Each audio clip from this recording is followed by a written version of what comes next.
যাদবপুরে আছে। আচ্ছা, তুমি বলছিলে না কলকাতায় কোথায় বাড়ি, ওর বাড়ি হচ্ছে যাদবপুর। যাদবপুর, আচ্ছা।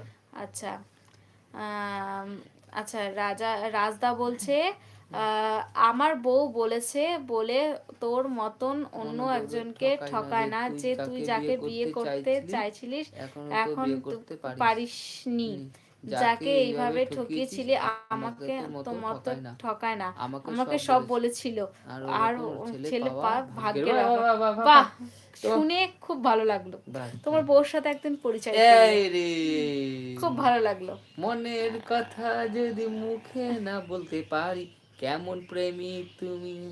আচ্ছা, বলছি যে আমার আইফোন, ও বলেছিল যে আমায় আইফোন কিনে দিতে হবে, কিনে দিতে হয়, বিয়ে করলে ওই শখটা তো পূরণ হলো না, সেই এখন আইফোন চালাচ্ছে, সবকিছুই চালাচ্ছে।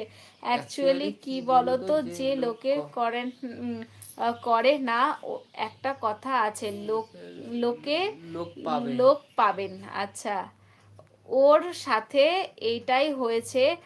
ও একটা বাইকের লোভের আশায় ওই ছেলেটার সাথে রিলেশনে গিয়েছিল, আর এখন তাদের অকাত নেই, অহংকার করতে নেই।